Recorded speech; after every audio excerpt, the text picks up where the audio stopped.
अध्याय हमारा वही उपसर्ग, इसमें 11 तक आपको लिखा देते हैं। संस्कृत के उपसर्ग है मुख्य 22, उसमें से 11 लिखा दिए, 12वां है सम। अब इसमें आपको एक चीज शुरुआत में ध्यान रखनी है कि देखो शब्द ये होता है सम, और ये उपसर्ग नहीं है, ये शब्द है प्रॉपर मूल शब्द है सम। उपसर्ग हमारे ये है सम, इसमें हलंत है, इसमें हलंत, इसका अर्थ अलग है, ये उपसर्ग है और इसका अर्थ अलग है। इसका अर्थ क्या है? समान। समान, ठीक है। सम का मतलब होता है समान, और ये हमारा उपसर्ग है। उपसर्ग में हमारा हलंत लगा हुआ है मां के नीचे।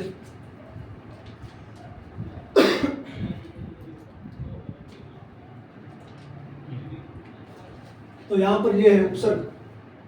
अब देखो इसमें आपको ये चीज पता है कि किसी भी शब्द के ऊपर जो बिंदी होती है उसका उच्चारण क्या करना है? लगभग 90% शब्दों में, सभी में नहीं, लगभग ज्यादातर न का ही उच्चारण होगा, लेकिन उसको लिखते समय किस में बदलोगे आप? मां में। ये आपको ध्यान रखना बिंदी को, ठीक है। अब ये लिखा हुआ है शब्द लिखे हुए ये लिखा हुआ है संताप। अब इसमें म बाहर निकालना है, बोलना न है और बाहर निकलेगा म। सम प्लस ताप बराबर संताप। इसमें तो म बोलना ही है, सम प्लस और ये संयोग, तो इसमें भी न बोला जाएगा। संशोधन, संसार, संस्कार। अब ये सम्मान, वो सम्मान अलग है। सम्मान, इसका सम्मान का मतलब क्या है? बराबर।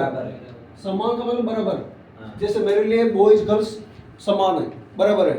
और ये है सम्मान, इसका मतलब है आदर या इज्जत, ठीक है। ये अलग शब्द है, इसमें उपसर्ग नहीं है, इसमें उपसर्ग है सम, ठीक है। इसका मतलब है आदर। इसमें भी सम उपसर्ग है। क्या लिखा हुआ है? सम प्लस संकल्प। एलम नहीं है, मैं संकल्प, सम प्लस कल्प और संगठन, सम प्लस गठन।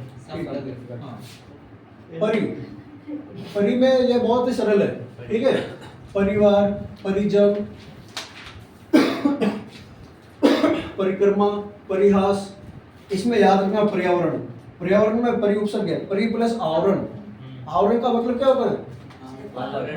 देखो परि का मतलब है चारों ओर, ठीक है। परि प्लस आवरण का मतलब है वातावरण, पूरा पर्यावरण का अर्थ है ये। तो आवरण का अर्थ पूछ रहा हूं मैं। आवरण का मतलब होता है घेरा। परि मतलब चारों ओर का घेरा। वातावरण क्या है? चारों ओर का घेरा हुआ वातावरण कहलाता है। परि प्लस अंत, पर्यंत। ये इसके एग्जाम्पल है, ठीक है। ये सरल है बहुत ही। अवकाश है, अवसर है, अवतार, अवगति, बहुत ही इजी है ये आ गया तो हर कोई कर लेगा। जैसा दिखता है वैसे ही है, ठीक है। निर उपसर्ग है। देखो ये र की मात्रा जा रही है और र ये आधी मात्रा आधा र है, ठीक है। तो निर्जन, निर्बल, निर्दोष, निर्गुण, निर्भय, निर्देश, इसमें निर उपसर्ग है। इसमें ध्यान रखना, इसमें ये संधि कर रहा है यहाँ पर। निर प्लस आकार बराबर निराकार। निर प्लस अक्षर निरक्षर। निर प्लस आदर निरादर। निर प्लस अहंकार, है ना, ये अहंकार है। निर प्लस अहंकार। अब ये अ की मात्रा, अ क्या है? स्वर है। अ की मात्रा इस र पर जाएगी तो क्या हो जाएगा? र पूरा हो जाएगा, हलंत यहाँ से हटेगा, है ना।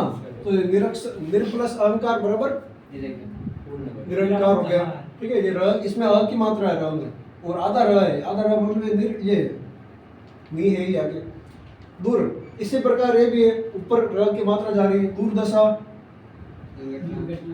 हाँ ये एग्जाम्पल इसके, ठीक है। इसमें ध्यान रखना दुराचार, दूर प्लस आचार, दूर प्लस आशा, दुराशा, ये ऐसा है ना। दूर प्लस आशा। अब ये आ है, आ क्या है? स्वर है। आ की मात्रा इस र पर जाएगी तो हलंत हटेगा और आ के मात्रा यहाँ पर आएगी। र में आ की मात्रा कैसे लगती है? ऐसे, ठीक है। दुराशा, ये आ की मात्रा इसमें चली गई तो आ यहाँ से हटेगा तो इस शब्द हो जाएगा पूरा दुराशा। दूर प्लस आशा। दूर प्लस आग्रह ना, दुराग्रह। आ की मात्रा इसमें जाएगी, र में गई है। दूर प्लस अवस्था, दुरावस्था। अ प्लस त, ठीक है, दुरावस्था। इसमें अ ही रहेगा, ठीक है, दूरावस्था। दुस, इसमें ध्यान रखना बिल्कुल आप, दुस में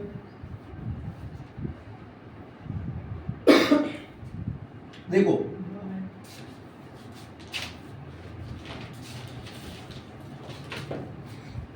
इसमें ये दो लिखे हुए हैं और दोनों ही सही है, ये भी सही है, ये भी सही है, ये भी सही है, ये भी सही है। इसमें आप ध्यान रखना कि पीछे क्या है, दू के बाद में स, क्या है, स। अब ऐसा तो लिख नहीं सकते, स को आधा कैसे लिखेंगे, इसके नीचे क्या करेंगे, हलन। अगर इसके आगे कोई शब्द है तो फिर ऐसा लिख सकते हैं आप, स के आगे भी कोई अक्षर है और भी, तो आप ऐसा लिख सकते हैं स को आधा। लेकिन अगर ये लास्ट वाला ही अक्षर आता है स, तो आपको ऐसा कभी नहीं दिखेगा दूसरा, वो इस पर हलंत के हलंत का मतलब वही है आधा अक्षर, ठीक है। जैसे इसके आगे कोई शब्द आ गया, क्या आ गया, स्कूल, तो इसके आगे शब्द है तो फिर ऐसे लिख सकते हो आप, ठीक है, इस प्रकार से। तो दोस्त इस स के बाद में ना, ये स है लास्ट में, इसके बाद में अगर वापस कोई भी स आता है, ये चाहे यह हो, चाहे शंकर का स हो, चाहे षटकोण का या हो, कोई भी हो, तो आपको इस स को आप स ही लिख सकते हैं वापस, ठीक है, इस प्रकार से। देखो दुस्साहस, अब इस स के बाद में स आ रहा है, उपसर्ग तो ये है, मूल शब्द में स आ रहा है, ये है मूल शब्द, ये तो उपसर्ग है, मूल शब्द ये है, और मूल शब्द का पहला अक्षर मतलब कि इसके स के बाद में ये पहला अक्षर स आ रहा है, चाहे तीनों में से कोई भी आओ, तो आप आधा लिख सकते हो, ये मतलब ये इस प्रकार से लिख सकते हो, ठीक है। जैसे ये दुस्साहस, तो आप, ये तो है विसर्ग संधि, ठीक है, तो आप ऐसा लिखोगे तो भी सही है, मतलब कि इस स को अगर आप विसर्ग में बदल देते हो तो भी चलेगा, और विसर्ग में ही बदलना है।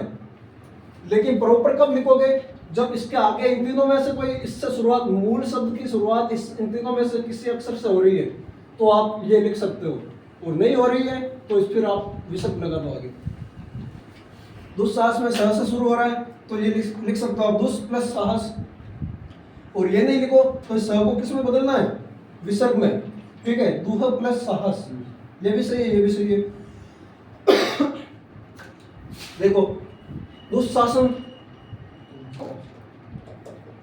स से शुरू हो रहा है ये शंकर वाले से, तो आप इस स को किसमें, ये शुरू किससे हो रहा है उसमें बदल दो, इसको इससे शुरू हो रहा है तो स, ये स है।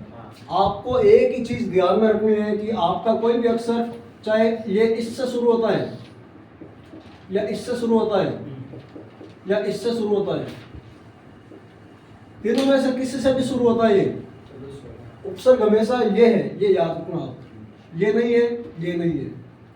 ये कब होगा, जब मूल शब्द की शुरुआत शंकर वाले स से होगी, तो ये जो षड्योग वाला स है वो भी इसमें बदल जाएगा, और ये अगर है तो भी आपको इसको बदलना है इसमें, क्योंकि उपसर्ग ये नहीं होता है, ये भी नहीं होता, उपसर्ग होता है ये दुस, ये याद रखना आपको। जैसे यहाँ पर ये शब्द आ गया दुस, अब आपको ऑप्शन देगा 4 कि बताओ इसमें से उपसर्ग, इसमें कौन सा उपसर्ग है, दुस्शासन में कौन सा उपसर्ग है, 4 ऑप्शन देगा, दुस, दुस, दुस, या इनमें से कोई नहीं। तो हमें दिख कौन सा रहा है, ये, ठीक है। आपको अगर ये चीज पता नहीं है कि उपसर्ग सिर्फ और सिर्फ ये स है, षड्योग वाला स है, चाहे निस में रहो चाहे दुस में रहो, ये वो चीज निस में भी आएगी आगे, चाहे आप शुरुआत किसी से भी हो रही है, ठीक है, चाहे आपको शब्द इससे शुरू हो रहा है चाहे इससे शुरू हो रहा है, तो आपको उपसर्ग ये निकालना है, और इससे शुरू हो रहा है तो ये तो है ही है, बस फिर उपसर्ग ये एक ही है, ये याद रखना आप। जैसे ये शब्द आ गया दुष्कर, अब दुष्कर में उपसर्ग आपको ये दिख रहा है, लेकिन इसको ये होता ही नहीं, ये याद रखना है, होता कौन सा है, ये, तो आपको इसमें बदल देना है इसमें, ठीक है। उसी प्रकार से दुष्कर्म षटकोण है यहाँ पर, लेकिन षड्योग में बदलना है, ठीक है, उपसर्ग ये होता है। तो इन शब्दों की शुरुआत चाहे किसी से भी हो, उपसर्ग ये होगा, लिख दिए।